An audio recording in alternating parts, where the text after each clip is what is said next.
Hi, I'm Mike Quincy, and this is the review of the 2025 BMW X2.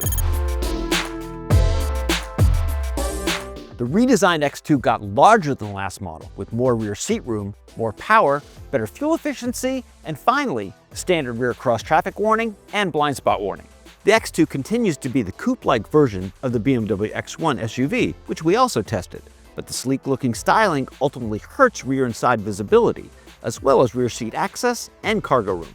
The X2 is a mostly affordable entryway into BMW ownership, and it gives some sporty driving characteristics BMW is known for, along with several annoyances that make living with the small SUV a royal pain. As you may know, we buy all of our test cars anonymously, which allows us to be free to say anything that's good or not so good about the cars that most people buy. We bought an X2 xDrive 28i. The base price was $42,000. We added the convenience package. We also got the optional sports seats and heating elements for the front seats and the steering wheel. The destination fee came to $995, and the bottom line for our X2 was $46,295. So it's not unusual these days for car companies to take everyday, day-to-day simple functions and make them complicated. In the case of the BMW X2, it's the door handles. So the design of these door handles means that you have to pull them up as opposed to pulling out toward you. The problem is there's not much surface area for your fingers. So when the door handle gets wet, you have to really rely on your finger strength to open these doors. It's just a design that doesn't really work that well. So once you master these door handles, getting into the X2 isn't too difficult. Like a lot of SUVs, the seat height is closer to your hip, but still we found ourselves really needing to kind of drop down into the seat as opposed to just sliding over. And when you consider like the pretty aggressive seat bolsters here to get out, you also have to kind of lift yourself out. So access in and out of the X2, not as easy as you might think. So when you think about a premium brand like BMW, you're always hoping that the amount of money that the company is charging, you're gonna get a nice interior with lots of good details. And for the most part, the X2 delivers. There's a lot of nice details in here. We really appreciate the soft door sills, the exposed stitching, some nice ambient light on the doors that runs across the dashboard. You can see all this nice glossy finish around the mid-dash area. There's kind of this carbon-like pattern on the dash, which kind of breaks up the monotony a little bit. Always like the nice, thick, leather-wrapped steering wheel. They do a lot of nice job with a number of these details. However, there are still a few glitches that we need to point out. There's a couple sharp edges around the door pull on top of the steering wheel hub, which is kind of uncharacteristic in a car that costs this much. The door pockets have some unfinished edges. They also don't come with a rubber liner, so anything you put in there is going to kind of rattle around. But perhaps the most egregious thing that we've found in the interior of the X2 are these plastic sun visors. They feel really cheap.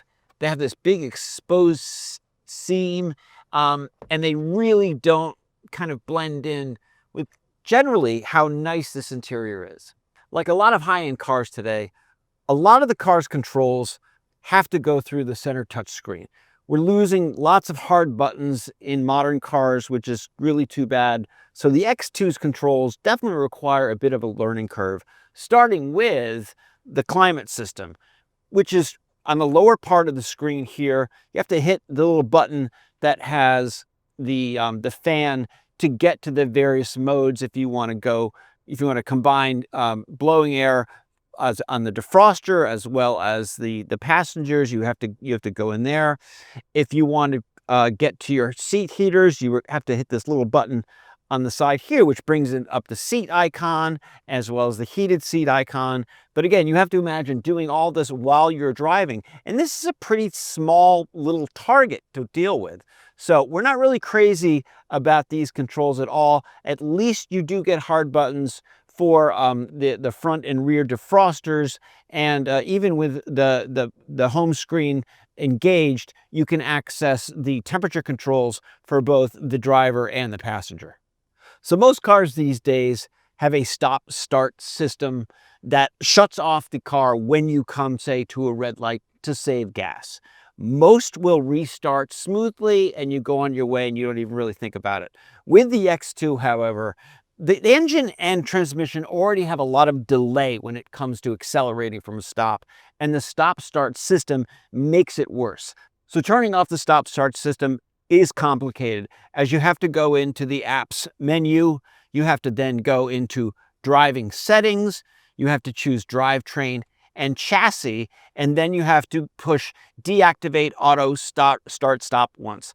So that will take care of it. But again, you have to do this every time you get in the car if you don't want the system to be working. And finally, if you're driving on the highway a lot and you enjoy using adaptive cruise control, which myself, I use it all the time. What you like is a system that is easy to adjust. And by that, I mean it's easy to set the gap between you and the car in front of you. Sometimes you want a long gap, sometimes you want a short gap. Now, the X2 has optional adaptive cruise control. That's the good news. The bad news is you have to go into the center screen to change the gap. Driving settings. Then you have to choose driver assistance, and then you hit driving, and then that brings you to distance control, which allows you to choose far, medium, or close. Now, the issue is why you need to go into the screen to do it. And the funny part about the X2 is that there's all this real estate on the left side of the steering wheel spoke where all the other cruise control buttons are. There's plenty of space to put a gap button there. So the center screen has pretty clear, pretty straightforward graphics. The default setting that we have right now allows you to choose your media, connect a telephone. It's a little cluttered, but with a little bit of practice, it's not too convoluted. And wireless Android Auto and Apple CarPlay comes standard. We like that there's convenient USB ports here in the center console. We got the optional phone charger right up here, and it has this really sort of convenient clamp to hold your phone in place, which is nice because sometimes you use a wireless phone charger and they flop all around and you don't really get a good connection. So in terms of day-to-day livability, there are a number of open storage spots in the X2, but they're not very convenient to access. So there is a decent amount of space here, but it's not easy to get to. We got our X2 with these really nice two-tone leatherette seats. It's imitation leather. BMW calls it veganza, which means that they can, I guess, use the word vegan in the name of the seats. There's no animal products in it, and that's why they call them that. But they're really super comfortable, and one of the cool things that they have is an adjustable cushion for your thigh support. You have this little button here, moves the seat out. If you're looking for additional thigh support, you can also adjust the leading edge up. And these seats are really, really good. The driving position in the X2 is generally pretty good. I'm not quite 6 feet tall, but I've got a fair amount of headroom. There's good elbow room. There's not much intrusion for the driver's right knee from the center console. However, the anchor for the seatbelt inside of the B pillar is not adjustable. We think for this much money, you should be able to adjust the height of the seatbelt. The steering wheel has a lot of adjustments, and you can position it so you get a clear view to the driver instrument cluster. Seeing out of the X2 is pretty good. The dashboard is fairly low. You can see most of the hood in front of you. However, in the front part here, this pillar here, people often refer to this as the A pillar. It's pretty thick, especially down here at the base. And you combine that with high-mounted side view mirrors, and you do get a bit of a blind spot right here. So front visibility is pretty good. It's the view to the back that's a problem, mostly because really super thick roof pillars and a tiny rear window. But let me show you.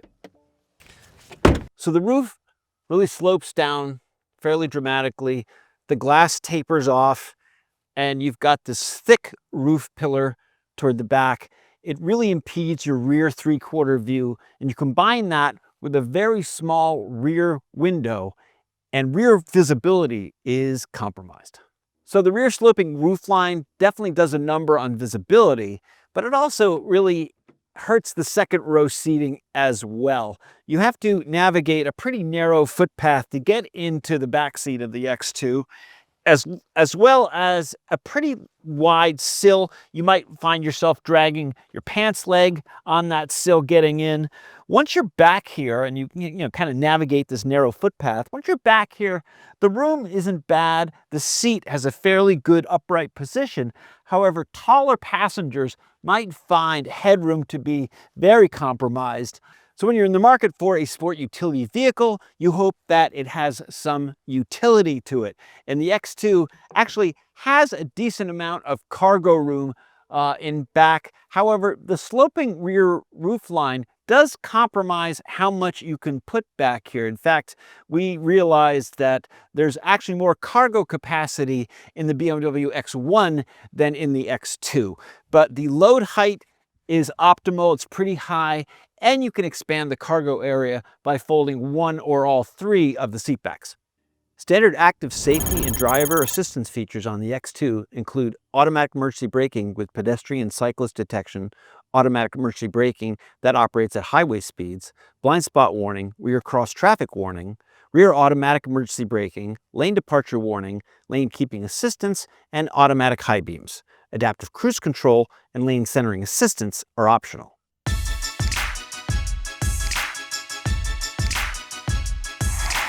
So the 2-liter turbocharged engine does pack a pretty good punch, and it also sounds pretty good.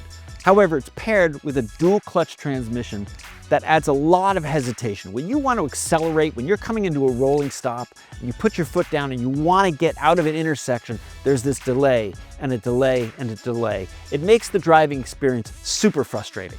So the X2 is a front-wheel drive based architecture. It's not rear-wheel drive like a lot of BMWs, and it shows up in its handling. It's not bad. It's still responsive. The steering feedback is pretty good, but it doesn't give you that traditionally satisfying BMW feel. Now, the downside of this setup is that the ride is very stiff. Even small bumps come crashing through. Truly, one of the sore spots of the X2 is a pretty uncomfortable ride. Noise isolation is pretty good. There's a little bit of road and tire noise on the highway, but overall, this is a pretty quiet cabin. The X2's secure and satisfying handling may remind buyers of what made the German car company famous in the first place.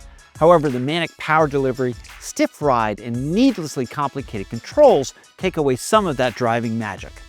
For more on SUVs, check out consumerreports.org.